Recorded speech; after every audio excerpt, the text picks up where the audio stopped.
So I love a new year that starts with energy. And I met you last time, and I said, "Oh, I'm gonna interview you at some point." I thought, "Oh, we'll do it online." But no, here we are. We're in real life, and then I can experience the full Dean day. So first of all, thanks so much for making the time, Dean.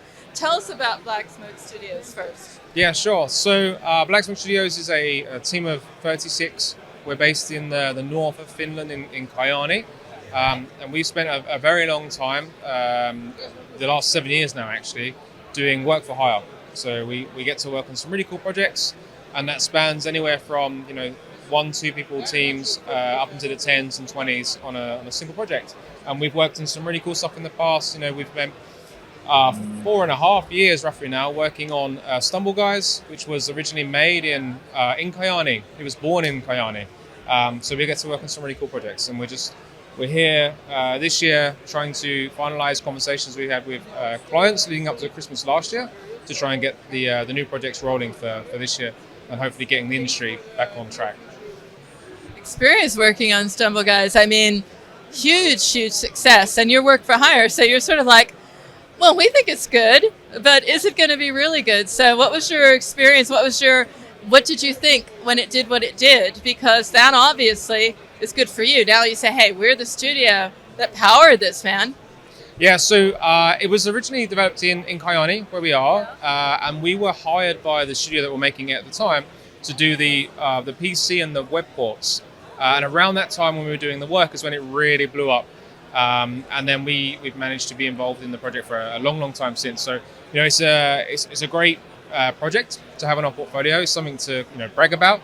It's something that's done very, very well. And I know that every service provider that's been involved in that project have happily spoken about it. We've got Photon down here. They're the back end for that game. They're the multiplayer for that game. So, and yes, it's on their branding. It's on every stand they have because it's an amazing game to have worked on, and it's one that's still going strong now. So, we're rooting for more projects like that in the future.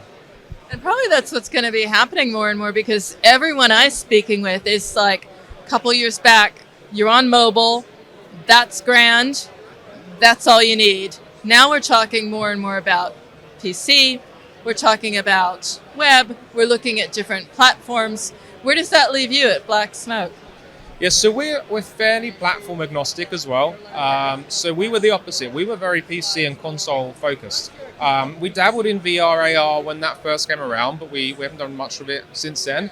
But we're finding more and more of our projects are mobile, and we're leaning into that. And we're finding a lot of games now are doing the opposite. Mobile went to PC console, and now we're finding projects are going PC console into mobile. So we're able to do all of that, beginning to end, which is great for us, and it's something that we're continuing to do and support. And again, more and more we're seeing titles that are launching across all platforms at once, rather than the likes of Call of Duty that came out with Warzone, and then 2 years later they did the mobile Warzone. Games are just coming out on everything all at the same time, which is really interesting. Another thing I'm hearing is a lot of interest in web shops and also alternative stores. That means more builds. That means more to do. Does that mean something good for you? Yeah, so there's more work there for us, obviously, which is always a good thing. With the alternative stores, the web shops, I think the real grind there is that 30% that everyone is shelling out for. Whether you're on the mobile stores, whether you're on Steam, on the console platforms, you're shelling out 30% of every in-app purchase that anyone ever makes. We've got people that we're working with, such as Exola at the moment, are really leading as an alternative web shop, and they're taking 5%, 6%, and in comparison, it's a no-brainer. As long as you can make that kind of confident to the player, so it looks good, it feels part of the game. They don't recognize the store, but they're comfortable putting their details into it.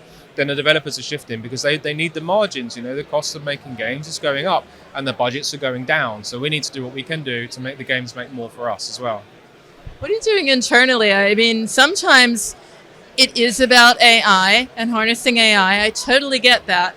But I'm hearing much, much more. It's about doing it intelligently, like being an awesome prompt engineer and supervising the AI. So there might be a place where it's not, you don't have problems because of AI, because you will be the master of the AI in the build.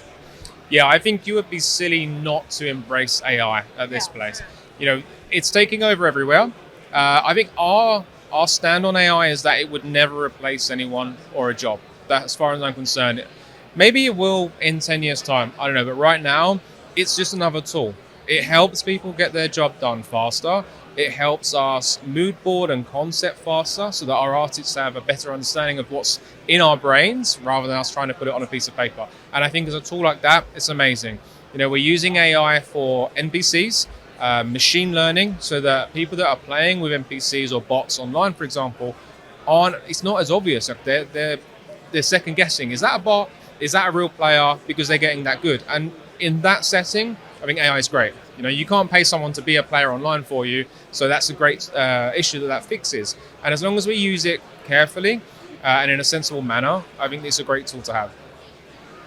So when you're doing the build, is it becoming more and more that you're also being a bit of a consultant in it? Because we're hearing so much, think about your live ops early on, build them in, build everything into the build.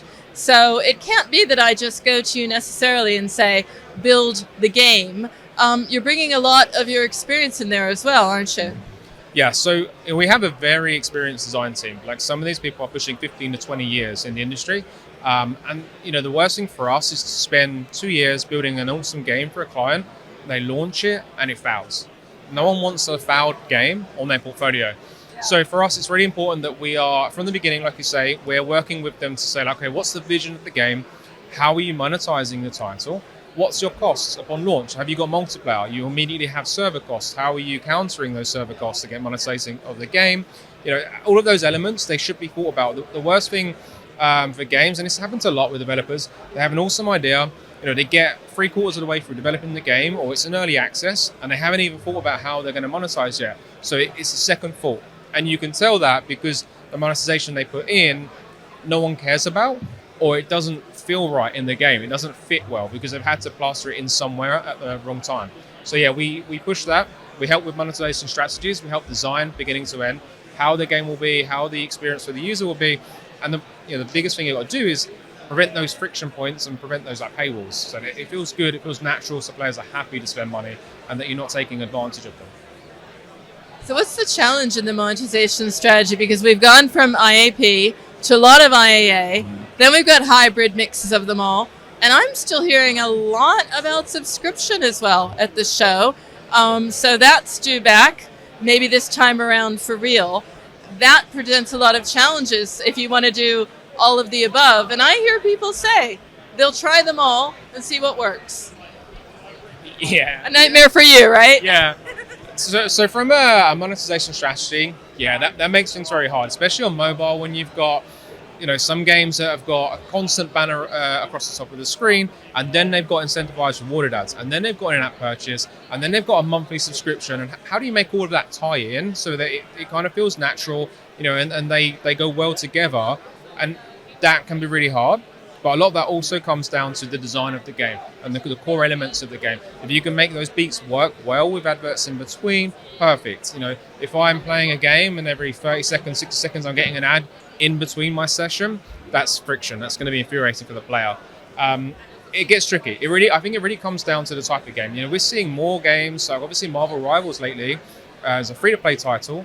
It's got in-app purchases, purely cosmetics.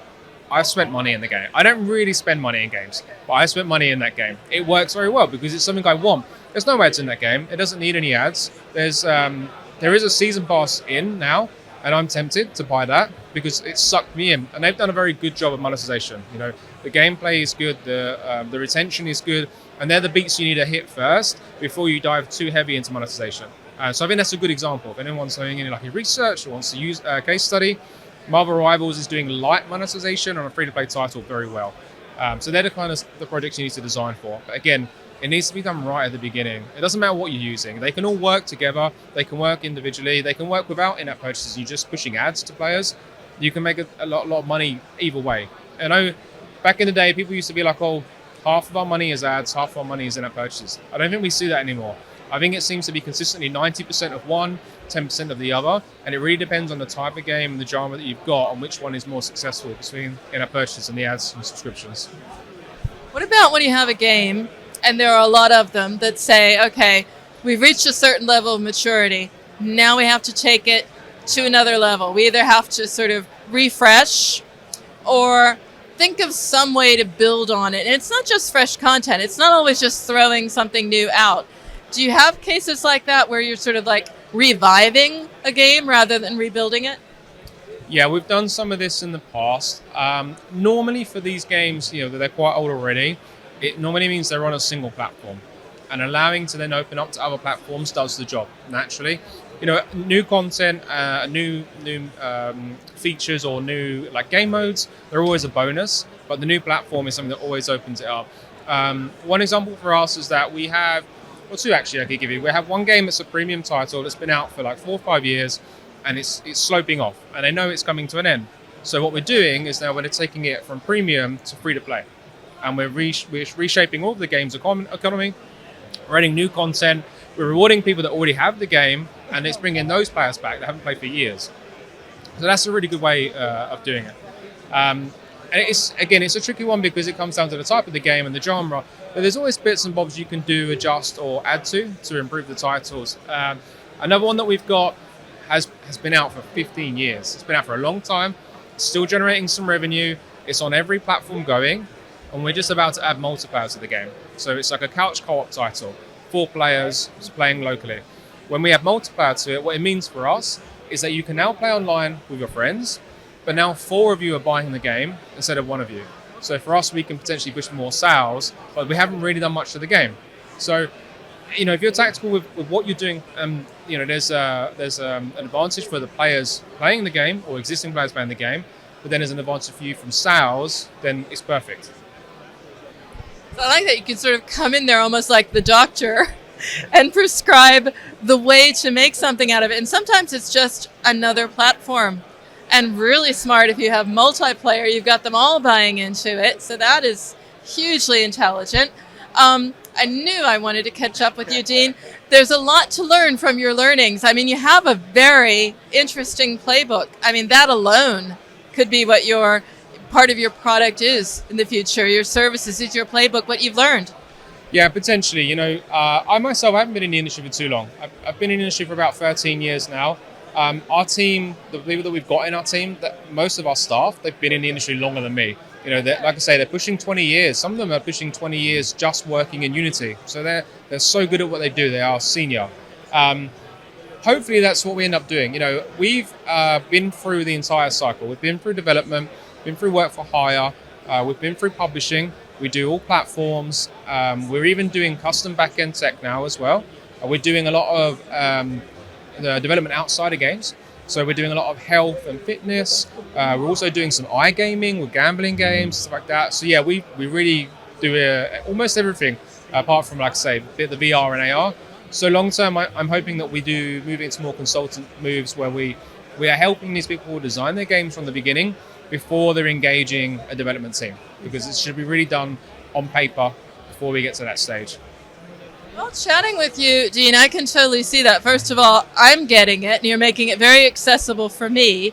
And there are a lot of concepts that carry over. I mean, gamification, all of the verticals. So it is an area for you. I would hope that would be one of your places where you could expand. And overall, just by chatting with you, go out there. I know you took your time off. Go out, do your deals, get that in, and have a fantastic year, Dean. Thank you so much. Thank you so much, Peggy. Oh, it was a fist bump. Thank you so much. Thank you. Take care. This show is all about how to do your job better, how to make an amazing game, how to market it, and you have a say. So if you have a story or know someone we need to shine a light on, then we would love to hear from you. We want to hear from you. We want to reflect the reality of the mobile games market in all its wonderful complexity and strangeness. So if you have any suggestions for us, if you have any feedback for us, you can always get in touch. You can email us at podcast@pocketgamer.biz. You can find us on Twitter @PGBiz, and you can reach out to us through the pocketgamer.biz website. If you're interested in listening to all of our podcasts, you can find them at pocketgamer.biz/podcast. and we would love to hear your thoughts on future shows. And we've got you covered on all the major platforms, so subscribe to the audio podcast, as Brian said. Look for us on YouTube. If you want to read it, hey, you can do that too, because we have a companion post for you as well on the pocketgamer.biz website. Tune in again for the next edition of the pocketgamer.biz podcast, and we look forward to speaking to you in the near future. Until then, I'm Brian Baglow. I'm Peggy Anne Salz, and that's a wrap until next week.